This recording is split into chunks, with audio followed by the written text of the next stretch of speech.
Hey guys, in this video we're going to talk about a marker that very few people have ordered, and that is reverse T3. Okay, reverse T3 is produced. It's normal. It's a normal hormone that's produced as part of your thyroid hormone metabolism, but it has to be in balance. You can't have too much of it.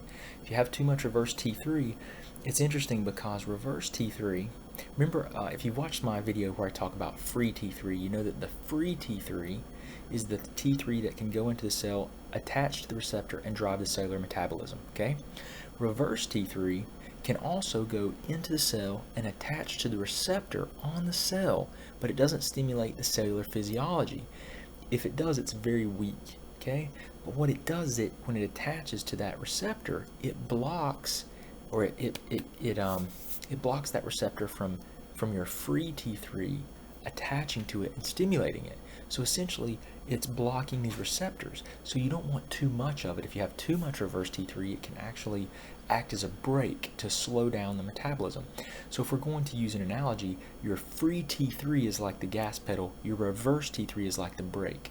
And so, for one thing, is reverse T3 being high bad? Well, I mean, really, it's probably not bad. It's probably an adaptation of your body to keep you healthy, because it's kind of like a break in the case of too much T3, free T3 being available. And so there's a lot of different reasons that could occur, but we know that there's several things that can drive reverse T3 high. So definitely we know that stresses can do it, because stress increases cortisol. Cortisol is your stress hormone, and it causes this disconversion. So when the T4 that your body, your thyroid makes primarily T4, that T4 gets converted to T3. So if you have high levels of cortisol due to stress, trauma, surgery, we know a lot of different things where the body's under a lot of stress and cortisol rises, that you'll convert that T4, more of it, into reverse T3. Okay, that's one thing.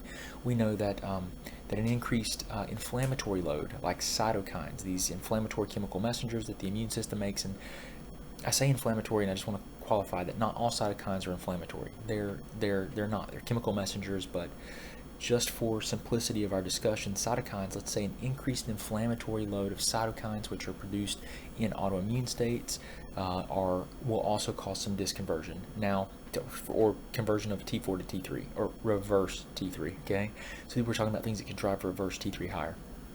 And remember, if there's too much reverse T3, it can act as a brake, because it goes into the cell and can block the receptor, so that your free T3 can't attach to it and drive the cellular metabolism. So there's inflammation, there's cortisol, and then here's another thing. If reverse T3 can be thought of as a byproduct, something that's made as a result of conversion of T4 to T3. Okay, it can occur. It occurs, and if you think of, I was once taught by someone, it was a great analogy. They said, if you were thinking of this as carving something out of a block of wood, your raw block of wood would be T4, and then whatever your final product is, if it's a spoon or something that you're going to carve out of that block of wood, the T3 would be your final product, which would be the spoon. And then the shavings that are in the floor would be the reverse T3. So it's a byproduct of metabolism. So you can see with like hyperthyroidism, or someone that maybe they're getting a little bit too much hormone in their replacement, they might produce more reverse T3, and so that can block the receptors and cause them to feel symptoms of hypothyroidism, right?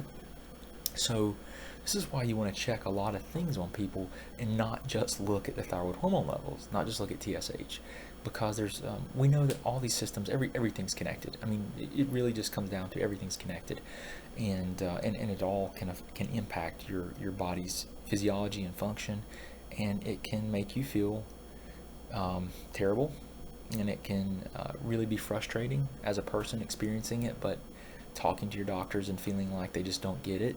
And they're trying to help you. Just know that they're trying to help you. This is not the thyroid, the body is not an easy. It's a complicated thing, and you just try to have to come from this. Everyone, all doctors, from a place of being humble enough to realize that we don't know everything, and that we just try to do the best that we can to help you, right? So I want you guys to realize that reverse T3 is really important. It's something that I think you need to have checked, absolutely. In the next video, I'm going to talk to you about another marker that's almost never checked. But reverse T3 is very rarely checked, and it can be a problem, because if it's high, you've got to ask, well, is it cortisol? Is it an inflammatory process? Is it disconversion for some reason? Is there a vitamin or mineral issue where you can't convert T4 to T3 properly? So there's a lot of things that we have to consider, and I just want to tell you guys, if you have questions, post them below.